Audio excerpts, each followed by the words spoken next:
That almost looked like a market. Are we going out today? What's happening? It's a blessing to be able to wake up to the same morning sun. I thought I already knew this, but I didn't realize it until I was pushed to my limits. Generally, you don't realize the importance of things until you lose them. Don't know what you got till it's gone. It's radiant. Since the window is next to the bed headboard, I'm forced awake in the mornings. No matter how much sleep I didn't get the previous night due to worrying, the harsh morning sun does not care. Is it radiant or is it harsh? Girl, you're giving me mixed signals here. I've gotten used to the change of environment, but every time I feel something different from home, I feel tired. It's also frightening to think that I one day may not feel those differences. That sound. A bird's chirping snaps me fully awake. Eventually it mixes in with the unfamiliar sounds as I blink several times. Perhaps as my body is desperately trying to adapt to the changes, my ears have become sensitive to the slightest discomfort. I slowly get up while clearing my ears. Shalu, do you hear something? I asked Shalu, who had already been up for some time. Solana, not being much of a morning person, was still fast asleep. Well, at least she's back. Looks like they're holding a large market. It's held twice a year. Ah, that would explain the market background. Shalu, who had been looking out the window, turns her gaze to me and moves as if she is thinking about something. You're quite knowledgeable. There were some idiot girls who'd been invited to the market fluttering about below. Ah. That explains her bad mood. Since then, the number of women who are falling in love have been increasing. My goodness. This is a bad position for Shalu, who is extraordinarily hostile towards the Nasla men.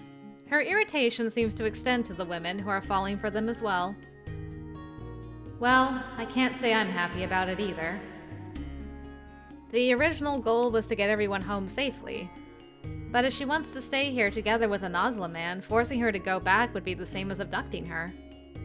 Time passes as my impatience grows, as we can do nothing. While not quite as intense as Shalu, I do feel like I want to ask these women, is this really okay with you? I shook my head, almost disappointed with the merry voices I could hear downstairs. At any rate, I should focus on the women who want to go back. Just as I thought I'd made up my mind, hesitation sets in. Was there any point in trying to get everyone home in the first place? There's no point in thinking like this. I can wish for this and that, but there are things that will never come true. I stopped thinking about such troublesome things and vigorously got out of bed. I quickly do my hair and change clothes. Where are you going? I'm gonna take a look at that market. I might be able to get some good information. Merchants make their living off information. As such, sometimes their information networks are better than that of the government. So there should be at least one person who knows what's going on in Roos now. Good thinking. You can't! Even if they have laws against attacking women, that doesn't mean you'll be completely safe. I'll be fine. If something happens, I can defend myself. And if things get really bad, I'll kick him in the balls and run away. Sounds like a solid plan. I know you're not some weak woman, but I worry about what would happen if you got outnumbered. If you insist on going, I'll go too. Shalu, you stay here and be ready in case something does happen. I finished getting dressed while talking and turned to Shalu. I want you to keep everyone safe while I'm out. I knew it would turn out this way when I told you. Murmured with a sigh, her words included exasperation and resignation, but her slight smile showed that she also respected my intentions just as much. This is how Shalu and I have always gotten along, supporting each other. There has been times where she went along with my excesses, and times when I've been pulled into her liveliness. And ultimately, we both end up getting scolded by Solana. Those times feel like they were so long ago. I miss those peaceful days. As expected of my old childhood friend. That reckless bravery of yours astonishes me. It's not princess-like at all. But I do like that about you. Thanks. Shalu, I love how you're always so straightforward. I give the wry, smiling Shalu a kiss on the cheek and turn around. Thinking I heard a soft murmur after closing the door, I turn around, but it doesn't seem like it was meant to stop me, so I tilt my head once and was on my way. And she's off. Ooh, what a lovely looking market. This actually reminds me of the original Steam Prison Market a little bit. Walking along with the flow of people, I was enveloped by a flood of sound upon approaching the main street.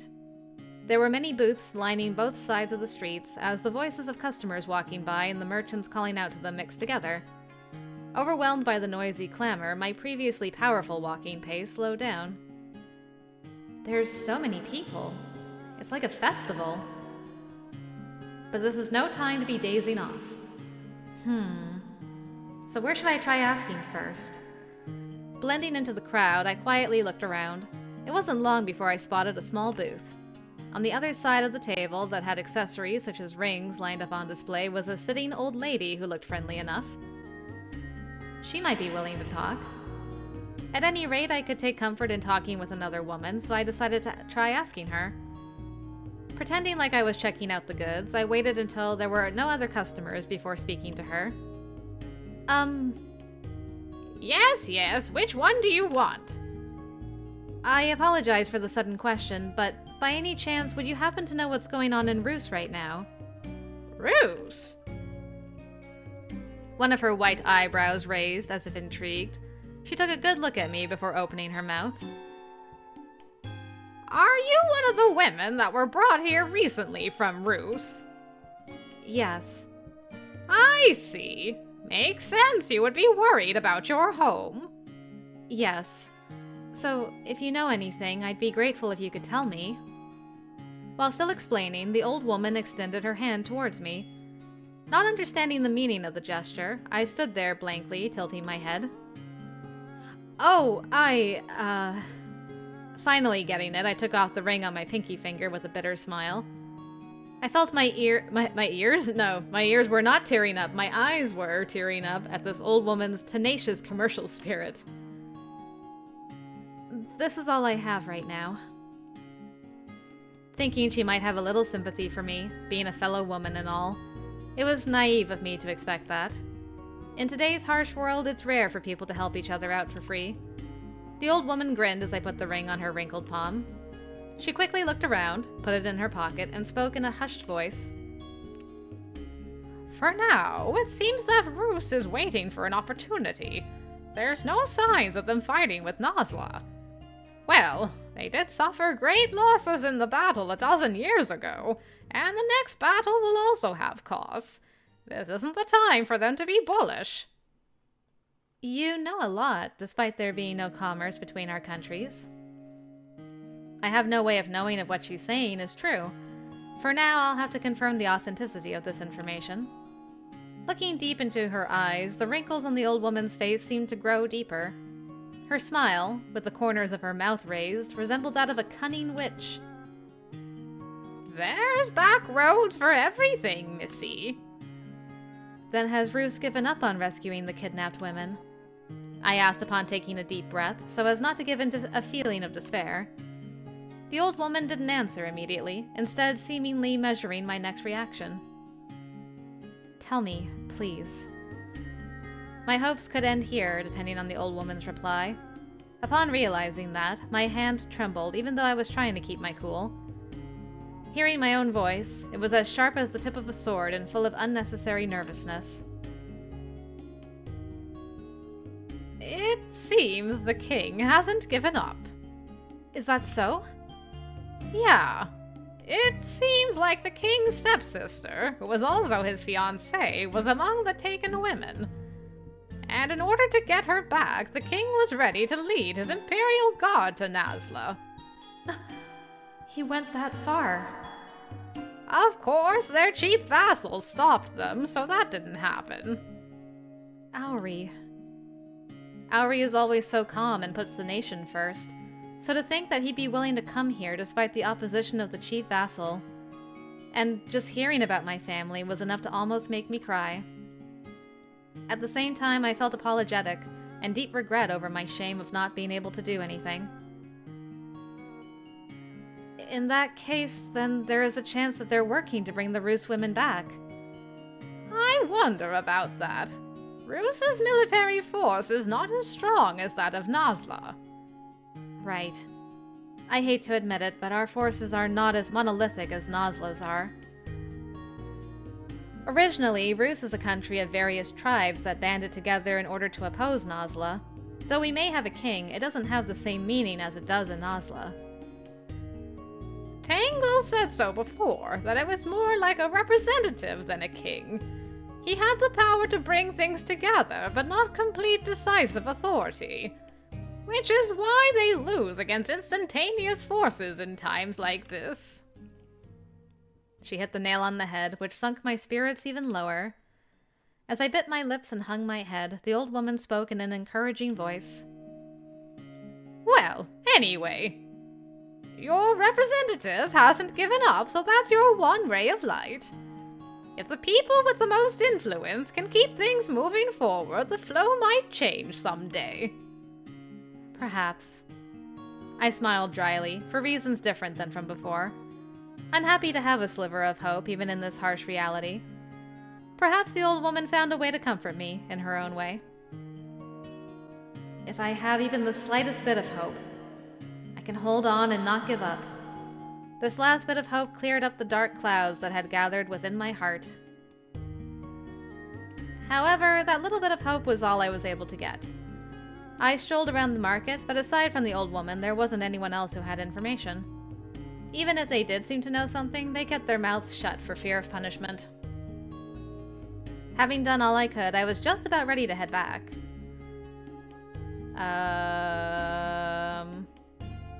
I'm interested in the woman who just passed by. I'm interested in the child. I'm interested in that black tent in the back. What could these choices even be? I'm gonna guess like a black tent in the back is probably like super secret suspiciousness. So that's probably like a null choice of anything.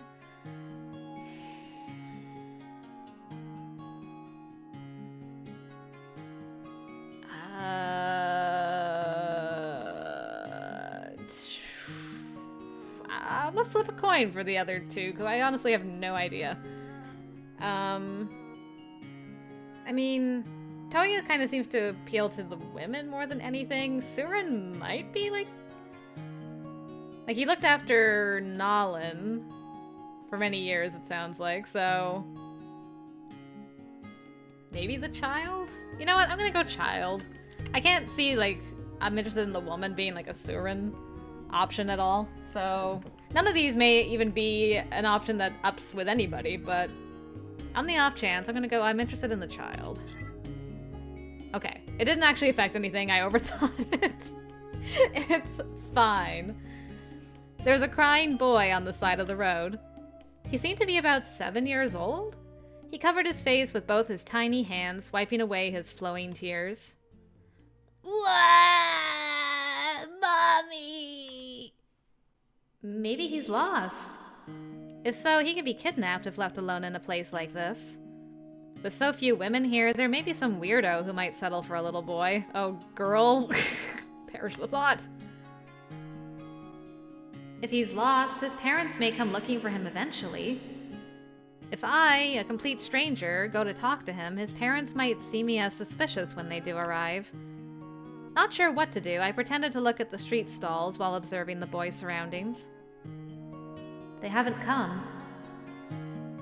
Even if young, he's still a Nasla man. That's awful. I'm committed now. Oh hey! There he is! I didn't overthink it. I overthought that I overthought it, but I did not. Okie doke. Even if this boy grows up into a man who will kidnap Roos women, it's not like I can just leave him alone crying. And even if I tried to ignore him and go back, I'd definitely be worried about him. Children are still innocent. After worrying, I decided to approach the boy. Hey, did you get separated from your mommy? Yeah. Upon calling out to him, his shoulders shook in surprise and raised his face somewhat cautiously. Tears flowed from his big round eyes, increasing my desire to protect him.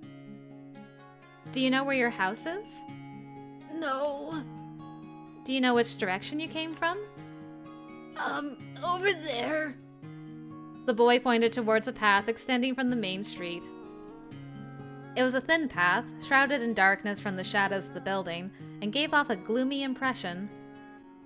But I can't just leave him here. I fretted over it a bit, but decided it would be okay if I hurried through. I'll go with you, so let's go find your mommy. Really? Thanks, lady! After seeing his energetic smile, I felt that I'd made the right choice. The boy cheered up, took my hand, and began to pull me along. Okay, now I'm a little suspicious. Hey. It was an unexpected, low and heavy voice. I felt a heavy presence, as if the two of us could be pushed down to the ground.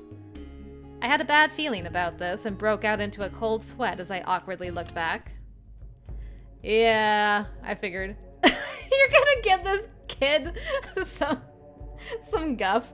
Although, the way that he, like, very quickly cheered up, I was a little suspicious of, so maybe Suren's onto something here. He's like, you have been gone for 2 episodes, and then you can't just show up and be like, what are you doing with my wife? The audacity! Just what are you trying to do with my wife? The guy who said these ridiculous words is the guy I hated the most. The military commander Suren. Those amethyst-colored eyes, scrutinizing us, seemed to be in a bad mood and continued to overwhelm. Despite facing a child, the look in his eyes was merciless. The boy, pinned down by Suren's glare, stood still in his place, his whole body shaking. Hey, you! What are you saying to this little boy? As I tried to protect the little boy, Suren snorted as if looking down on me. You're too nice to people. Children are only pure when they're still in the womb. Okay. What are you going on about? I thought I heard a tongue clicking as I spoke and looked down. Looking diagonally below, I caught sight of a hideous expression, almost demon-like. The young boy gritted his teeth, with a hateful look distorting his face. What? As I was stunned by the sudden change, the young boy ran off without saying a word. I watched him leave in amazement. Hey, good for you. What is? I turn around, keeping my guard up. Looking up at the tall Suren, I'm once again frustrated over the difference in our heights. Suddenly, the fear I felt on the first day when he pushed me down crossed my mind. In terms of power and physique, I've got nothing on this man. Knowing this reality, my chest felt like it was on fire. Your threat scared that little boy away. Idiot. If you'd followed that kid, you'd be a plaything for the aristocrats right now. Alright. My intuition was right. That kid cheered up way too quickly. What? I frown, shaken over his vulgarity. Suren grins in a distorted manner upon seeing my reaction. I look down, disappointed in myself over my honest reaction.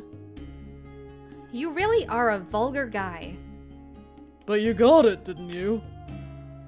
Not only did I help you out, I also explained it simply to you. Don't you think you should be a little more grateful? The hell I should.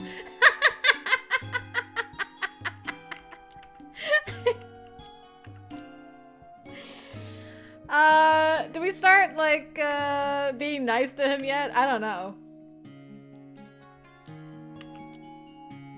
I mean, he did save us. He was... Could he have been a little nicer about it? Yes. But he, as we've learned, he kind of sucks. So... We'll do the ... things. Let's see what happens. Okay. He likes when we're nice to him and not arguing all the time. Noted. Thanks. I think he was actually shook. Look at him. Look at his new pose. Like, oh. Even though he was the one who demanded gratitude, as soon as I said it, he grew quiet. He cast a doubtful look on me as if looking at something mysterious. Like, I've never had a woman say something nice to me before. He shook. What? You're the one who said I should say thanks. You're surprisingly meek today. I still hate you, but the truth is you did help me out. Gratitude should always be given, even in absurd situations. I don't want to be a I don't want any men having their way with me. So, you finally decided to become my wife. I have no idea how you came to that conclusion. I can't even laugh at his aggressiveness. I cross my arms with an amazed face and return to the original topic of conversation. Anyway, I guess that kid definitely wasn't lost. Yeah. That kid gets money from the aristocrats to reel in women, like he almost did with you.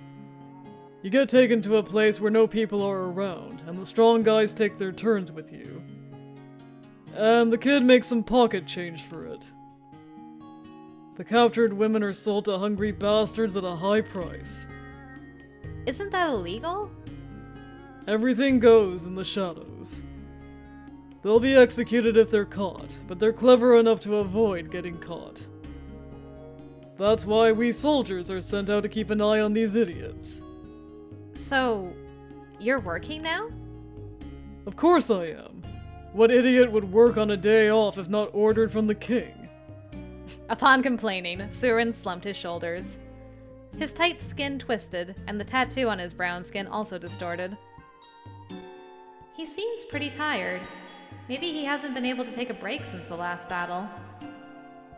Being a commander, I thought he'd kick back and leave his subordinates to do all the work. He could definitely pull that off. But looking at the situation, even as the commander, it doesn't seem like he's kicking back and relaxing at all.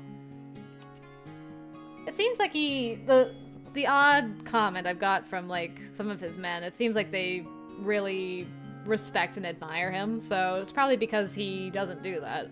It seems like he takes his position seriously and puts in more work. So, I'll note that about you. I'll make a little note about that for you, Suren. Then why didn't you catch the kid? Even if I did, he doesn't know the names of the aristocrats behind it. If it were that easy, we wouldn't need to be out here. Anyway, what are you doing here? A distraction. What? He presumptuously brings his face in closer, only a half step away. I glare at him with as much caution as I can muster, but Suren doesn't seem to care at all. Did you come here to buy something? Maybe. I want to punch him and run away, but I feel like I'd feel guilty if I turned my back on him and was unable to look away. So, did you buy some good info? From the looks of it, doesn't seem like you got anything good. My mouth hangs open due to his wickedness. He is very shrewd. Suren probably knew what I was doing from the start. That question was just to enjoy watching my reaction. In fact, from his wide-mouthed grin, I could tell he was clearly making fun of me. You're not just a vulgar savage, you're also just the worst. And this vulgar savage is gonna be your husband. Congrats, I'll add it to the list. I like that I just mentioned adding stuff to a list, and Naala's like, I'm adding this to the list, just for the record. If this conversation continues, I'm gonna end up punching him. Thinking about everyone's safety, that would be bad. Getting away from him would be my victory. I suppress the anger in my chest and turn my back to Suren. Hey, wait. Since we met up here, let's go look around. He grabbed my arm and I almost slapped him in the face. I swallowed bitterly, did my best to kill the emotions in my eyes, and looked over his shoulder. I don't have the time to play around with you, and you're in the middle of work.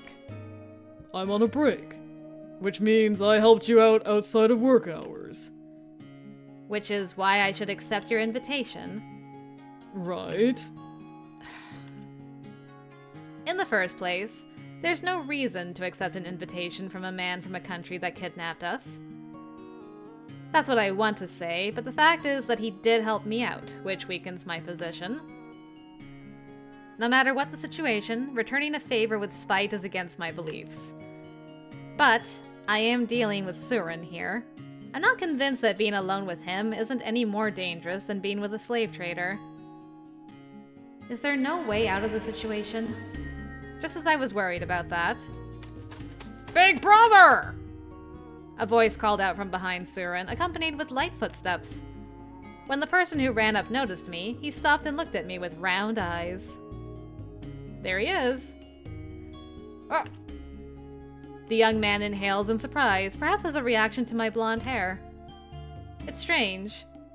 He's staring at me enough to be considered impolite, but somehow I don't mind. She's like okay with basically any other guy but Suren. His senses might have dulled, staring at Suren's prey with dagger-like eyes. A new word has been saved. Let's see, what do we got? Naran or Naala? I'm so confused why the spelling is different. A lively guy who thinks of Suren as an older brother and is always following him around. His personality is straightforward and pure, but this sometimes makes him clumsy emotionally. Aw, that's okay. Naran, this here is my bride. Oh, I see. Then may I introduce myself?